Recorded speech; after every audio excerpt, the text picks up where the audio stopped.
Gentleman अस्सलाम वालेकुम। आज की वीडियो में हम सीखेंगे कि किस तरह हमने फ्रंट एंड को बैक एंड के साथ कनेक्ट करना है। और बेसिकली इस मकसद के लिए हम HTML में फ्रंट एंड को क्रिएट करेंगे और बैक एंड क्रिएट करेंगे PHP में। तो इस काम के लिए जो सबसे ज़्यादा यूज़ होने वाला जो सॉफ्टवेयर है वो जैम है, सबसे कॉमनली यूज़।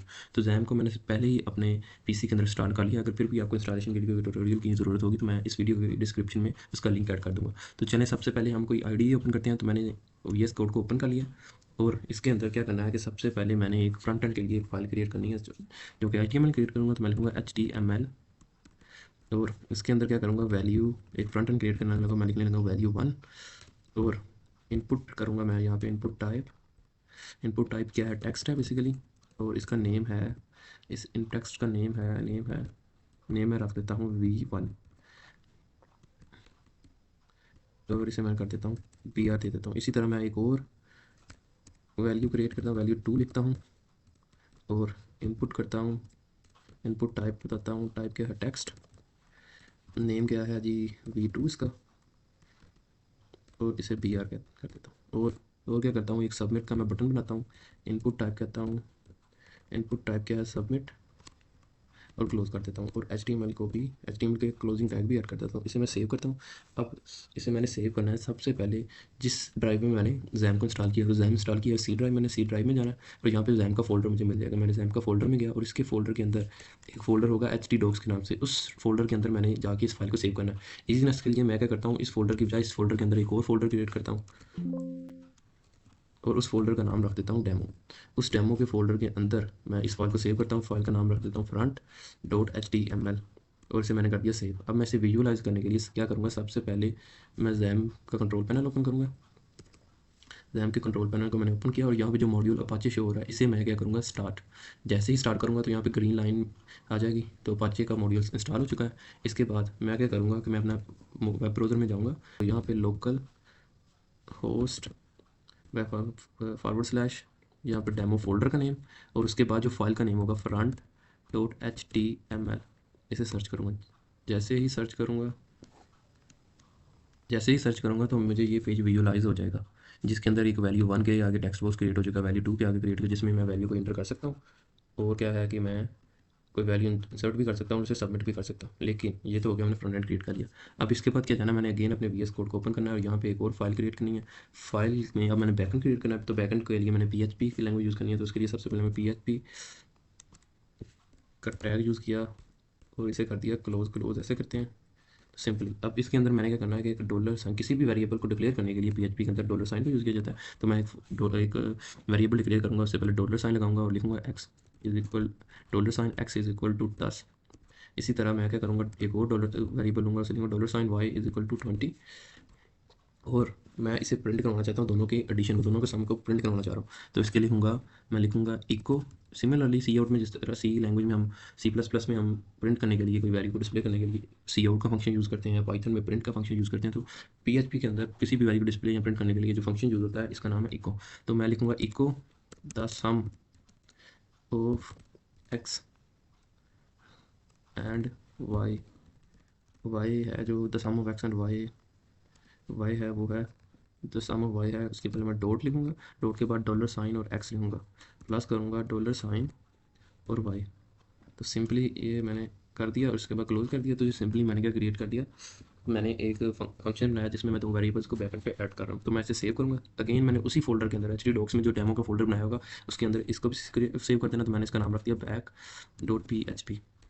अब इसको विजुलाइज करने के लिए मैं अगेन अपने ब्राउज़र में जाऊँगा और यहाँ पे डेमो / के बाद मैं लिखूँगा back.php। तो जैसे ही मैं क्लिक किया तो ये देखें, ये बैकएंड पे जो मैं कर रहा था the sum of x and y, उसने ऑटोमेटिकली मुझे कैलकुलेट करके दे दिया। तो अब मैं क्या चाह रहा हूँ कि फ्रंट एंड को बैकएंड के साथ कनेक्ट करूँ। तो मैं क्या करूँगा, अगेन VS कोड में जाऊँगा और जो front.html वाली फाइल थी इसके अंदर मैं क्या करूँगा, सबसे पहले तो इसे मैं फॉर्म में कर दूँगा, फॉर्म क्लोज। और फॉर्म की क्लोज का जो था टैग वो मैं कट करके मैं यहाँ पे प्रिंट करूँगा, Ctrl+P। तो सिंपली मैंने एक फॉर्म किया, फॉर्म के अंदर मैं क्या करना चाह रहा हूँ, कुछ एक्शन परफॉर्म करना चाह रहा हूँ, जो कि मैं यहाँ लिखूँगा इसके अंदर। एक्शन क्या कर रहा हूँ, एक्शन इज इक्वल टू जो बैकएंड क्रिएट किया back.php, जो मैंने बैकएंड को कनेक्ट करने के लिए किया हुआ। तो ये फॉर्म की स्पेलिंग सॉरी गलत है, ये मैं डालूँगा फॉर्म और यहाँ पे भी डालूँगा फॉर्म। तो सिंपली मैंने क्या किया, बैकएंड को कनेक्ट कर लिया हुआ है फ्रंट एंड के साथ। तो अब मैं क्या करूँगा, इस चीज़ को विजुअलाइज करने के लिए आया जो फ्रंट एंड है वो बैकएंड के साथ कनेक्ट हो चुका है, तो मैं अपने ब्राउज़र में अगेन जाऊँगा और यहाँ पे मैं फ्रंट वाली फाइल को अगेन ओपन करूँगा। तो ये देखें, जैसे ही मैं यहाँ पे 10 ये सिंपली वैल्यूज़ मैंने लास्ट यूज वैल्यूज कर दी सबमिट, तो सबमिट हो रही है। जैसे ही सबमिट हो रही है, जैसे ही सबमिट होगी तो ये देखें नेक्स्ट पे क्या आ रहा है कि वो बैकएंड के साथ कनेक्ट कर रहा है। बैकएंड पे क्या था कि the sum of X and Y वाला जो मैंने फंक्शन क्रिएट किया हुआ था दो वेरिएबल्स को एडिशन करने के लिए, लेकिन यहाँ पे वैल्यू तो मैंने 100 और 200 दी थी, लेकिन जब मैं सबमिट कर रहा हूँ तो रिजल्ट क्या आ रहा है 30, जो कि गलत है। तो एक्चुअली में वैल्यू तो सेंड हो गई, लेकिन जो बैकएंड है वो रिसीव नहीं कर रहा। तो इसके लिए क्या करना है, मैं अगेन अपने VS कोड में जाऊँगा और बैकएंड वाली फाइल में क्या करूँगा, 10 की बजाय जो फर्स्ट वेरिएबल की वैल्यू 10 रखी थी, यहाँ पर मैं लिखूँगा $_रिक्वेस्ट, $_ अंडर रिक्वेस्ट। रिक्वेस्ट के अंदर जो वेरिएबल का मैंने नाम रखा होगा, मैंने रखा था V1 और इसे मैंने कर दिया क्लोज। इसी तरह मैं क्या करूँगा, जहाँ पे वाई को दिया हुआ था 20 वैल्यू, उसी तरह मैं ऐसे भी $_रिक्वेस्ट और जो वैल्यू दी हुई थी मैंने इस वेरिएबल को 2v2, तो सिंपली ये मैंने इसे साइन कर दी। अब मैं क्या करूँगा, इसे करूँगा सेव और मैं जाऊँगा अगेन अपने ब्राउज़र के अंदर, बैक पे गया, इसे मैंने एक बार रिफ्रेश कर लिया और जहाँ पे मैं जो भी वैल्यू साइन करूँगा, ये देखें था 100 और 200। अब जैसे ही मैं सबमिट करूँगा तो मैं अपने ब्राउज़र में जाऊँगा और ब्राउज़र में जाके जैसे ही मैं इसे रिफ़्रेश करूँगा और अब कोई भी वैल्यू साइन करूँगा, तो ये देखें जैसे सबमिट करूँगा तो उसका रिजल्ट ये देखें 300 आ गया। इसी तरह अगेन मैं चाहता हूँ, मैं यहाँ पे 1000 इनपुट करता हूँ और इन दोनों को ऐड करता हूँ, तो ये देखें जैसे ही सबमिट करूँगा तो 1200 आ गया। तो सिंपली मैंने क्या किया कि फ्रंट एंड को बैक एंड के साथ कनेक्ट कर लिया। अब मैं थोड़े से और एडिशनल यानी कि टास्क करता हूँ। अब मैं कहता हूँ कि यार मैं चाह रहा हूँ कि एक वेरिएबल 10 दफ़ा प्रिंट हो, उसकी वैल्यू 10 दफ़ा प्रिंट हो, तो यानी कि बेसिकली मैं फॉर लूप और इफ एल्स वगैरह जो है स्टेटमेंट्स हैं, कंडीशनल स्टेटमेंट्स हैं, उनको प्रिंट करने की कोशिश कर रहा हूँ। तो इसके लिए मैं क्या करूँगा, अपना VS कोड अगेन ओपन करूँगा, उसमें बैक एंड को ओपन करूँगा। मैं इसी फाइल ही के अंदर मैं क्या करूँगा, मैं पहले इस कोड को अलग करने के लिए यहाँ पर लाइन ऐड कर दूँगा, ठीक है। और उसके बाद क्या करूँगा, यानी कि न्यू लाइन में चले गया। यहाँ पे मैं क्या करूँगा, फॉर लूप लगाऊंगा। मैं चाह रहा हूँ कि एक वेरिएबल, उस वेरिएबल का नाम है s, वो प्रिंट हो, वो प्रिंट हो 10 दफ़ा। उसके लिए मैं इस स्टार्टिंग इस वेरिएबल को स्टार्टिंग वैल्यू दूंगा, वो दूंगा 1। उसके बाद मैं कह रहा हूँ जो वेरिएबल है वो यहाँ तो वेरिएबल ऐसे यहाँ तो लेस देन होगा या बराबर हो सकता है 10 के, इससे बड़ा नहीं हो सकता। और मैं इसे असेंडिंग ऑर्डर में प्रिंट करने के लिए क्या कर रहा हूँ, मैं अगर $$s प्लस प्लस होगा, यानी कि एक प्रिंट होगा, उसके बाद इसमें एडिशन होगी यानी कि इंक्रीमेंट होगा, और उसके बाद 2 प्रिंट होगा, इसी तरह सो ऑन। तो जो वैल्यू मैं प्रिंट करना चाह रहा हूँ उसे उसके लिए इको यूज़ करूँगा, इको का फंक्शन। उसके बाद मैं लिखूँगा $$s को प्रिंट करते रहो, $$s को प्रिंट करते रहो। और क्या करो, इसको अगली लाइन में यानी कि ले जाओ। अगली लाइन के लिए मैं करूँगा PR। तो सिंपली से ये मैंने फॉर लूप का लॉजिक लगा दिया।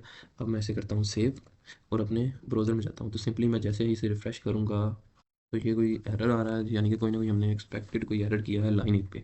तो मैं क्या करता हूँ, अपने VS कोड में जाता हूँ, लाइन 8 में देखता हूँ कि क्या एरर है। तो जैसे ही मैंने रिफ़्रेश किया तो ये बता रहा है कि मैंने कोई एरर किया है लाइन 8 पे।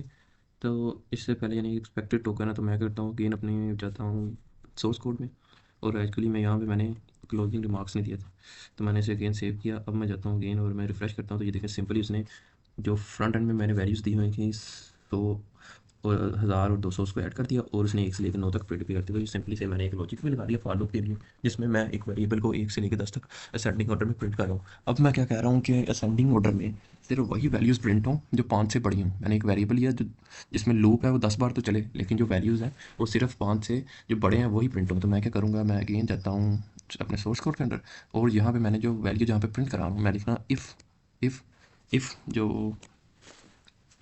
जो है हमारा जो वेरिएबल एस है वो अगर 5 से बड़ा हो तो फिर ही प्रिंट हो। उसके लिए मैं क्या करूँगा, तो मैं सिंपली इफ़ लगाऊंगा। इफ़ जो वेरिएबल एस है वो इक्वल टू 5, देन क्या हो, देन सिर्फ प्रिंट हो ये वाली चीज़, वरना ना हो। तो सिंपली से मैंने सेव किया और अब मैं जाकर अपने ब्राउज़र में से चेक करूँगा। जैसे मैंने रिफ्रेश किया तो देखा सिंपली जो 5 या 5 से बड़ा था वैल्यू, यानी कि सिर्फ वही प्रिंट हुई, बाकी प्रिंट नहीं। तो सिंपली ये मैंने फॉर लूप और इफ़ के लिए भी लॉजिक लगा दिया। तो ये था आज का कोड। उम्मीद करता हूँ आपको कुछ समझ आई होगी। इंशाल्लाह आप अगली वीडियो में मुलाकात होगी, तब तक के लिए अल्लाह हाफ़िज़।